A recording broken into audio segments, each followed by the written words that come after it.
Поводот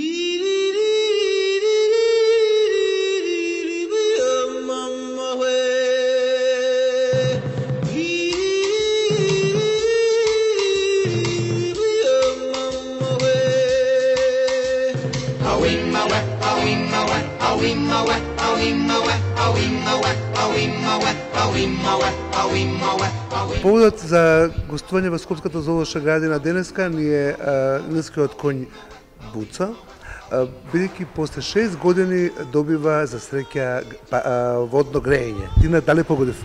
Да, токму така, после 6 години зоонеготелите ни известија дека водата на Буцо била премногу ладна, тој стел токму нам кој што сега се качува по цела зима.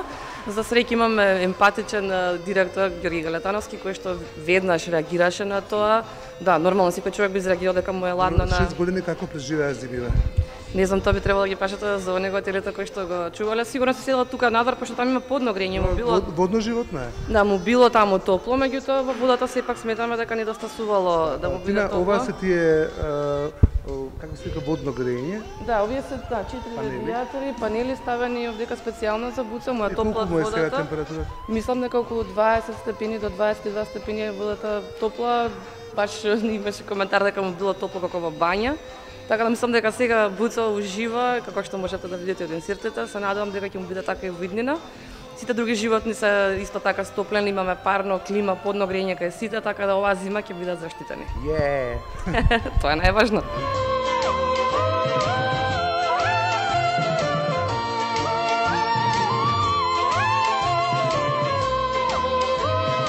Буцо е тука роден, дека?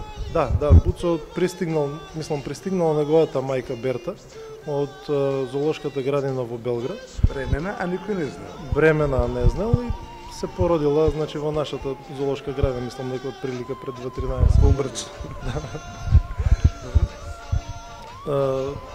Во неколку наврати, да кажем, јас кога се вработи во зоолошката градина, прво го чував нилскиот коњ, бев на рено од нилски коњи и после, да кажеме, некој период од 5-6 години, повторно се јас сум ки нилски коњ. Што мислиш, дали те познава? Па не препознава сите, значи ја препознава и нашата униформа и другите вработени што се зоонегуватели, доктори и ветеринари. Но сепак секојдневно е со тројца колеги моментално и мислам дека нас не познава, ни го познава и гласот, да кажеме, во една толпа од 60 луѓе.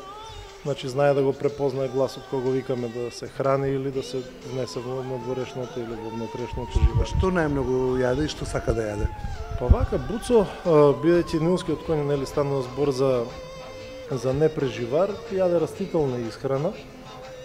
Претежно од наутро добива сено, после некој период доаѓаат овошја, зеленчук и во попладневните часови, да кажеме, пред затварањето во внатрешното живеалиште добива концентрирана храна или како што го викаме зот. Бидејќи доаѓа од Африка, а сега сме во Скопје декември, колку треба да биде степени неговото живеалиште? Отприлика. Сигурно биде удобно. Да, секогаш, да кажем, со последното подобрување на грењето во неговото живеалиште, сигурно преку 24-5 степени. Исто така тука негде би била и водата, не би требало да спадне испод 19 степени. Така. Сега Ѓури, сака нешто да ни каже? Па, не сака да каже, мислам, он од кога остана сам во зоолошката градина, неговата мајка Берта беше пратена за да не дојде до инцести во Битола, така да уште повеќе се приврза со нас и нормално со посетители. Може да го викнеш така или како да даде тука? Буцо, дојди Буце, дојди Буце, ајде, дојди Буце, дојди, браво Буце, браво. Е далеко за галење. Битно да те препознава. Да, познава. Леле заби. Сепак станува за најсмртоносното животно во Африка, повеќе и од лавови.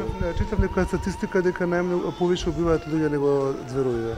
Баш за тоа, бидејќи делува дека станува збор за габаритно животно, што тежи од 1,5 тон до 2, нашиот Буцо негде околу 2 тона.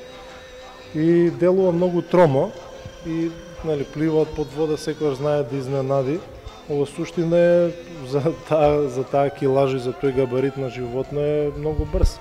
Значи од 30 до 40 км на час може да трча.